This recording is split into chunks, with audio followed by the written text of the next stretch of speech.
Ginold up ang isang e-casino outlet sa Quezon City. Bugbog at pukpok sa ulo naman ang inabot ng Secure. Ito ang report ni Ryan Ang.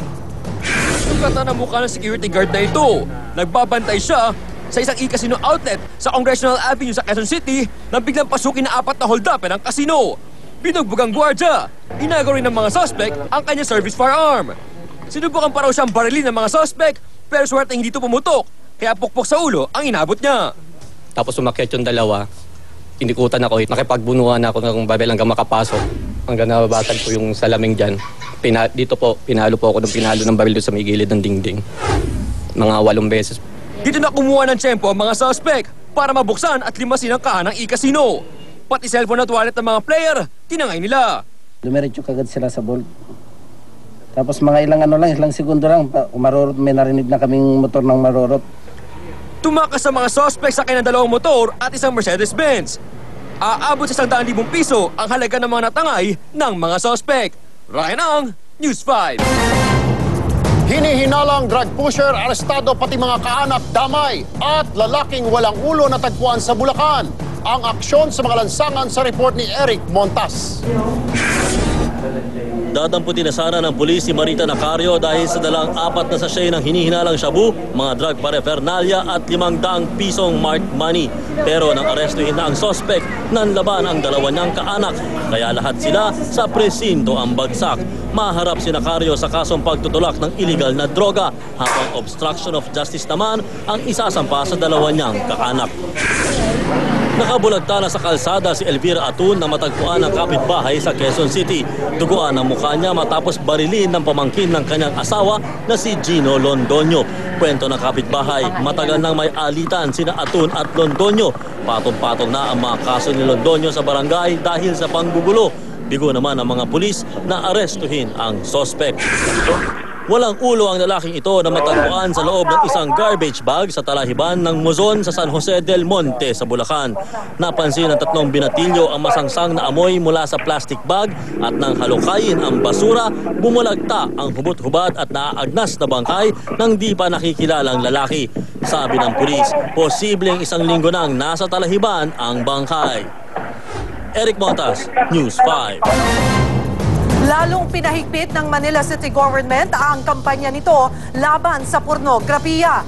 Isa-isang dinurog sa Manila City Hall ang mga nakumpiskang pirated na DVD at CD.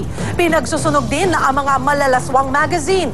Aminado si Manila Mayor Alfredo Lim, mas mabenta ang mga pirated na DVD dahil naglalaro lang sa 40 pesos ang presyo nito. Pero giit niya, illegal ito. Kaya payo niya sa mga nagtitinda maghanap ng ibang pagkakakitaan.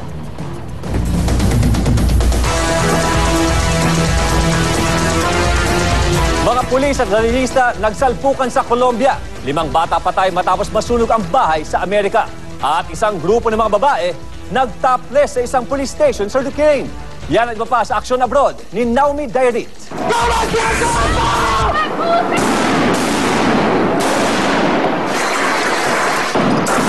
Explosives and Molotov cocktails. So police don't hunt them down.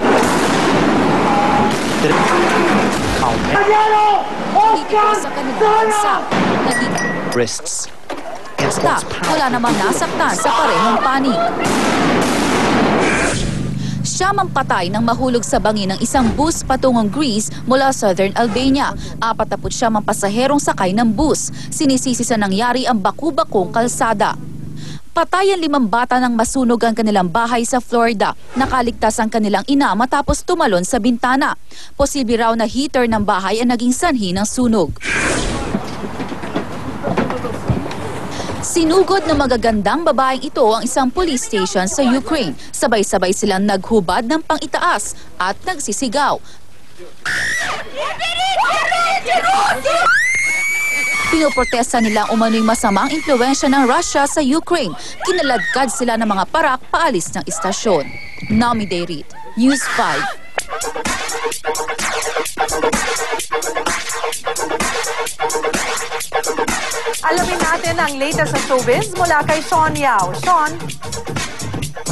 Salamat, Cheryl. Galing ng ating mga national artist, kabilang na ang The King ng pelikulang Pilipino, muling binuhay sa selyo. Ikwento mo, Jeff Fernando. Naglabas ang Philippine Postal Service bagong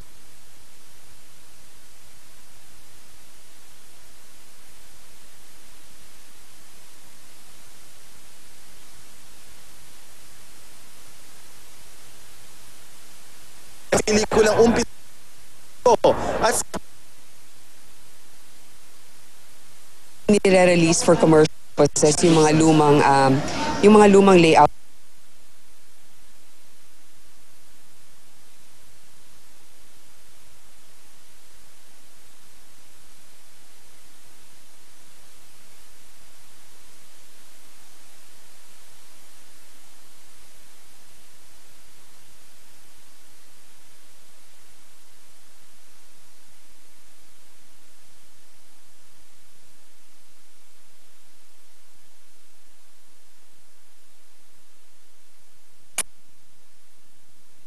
lahat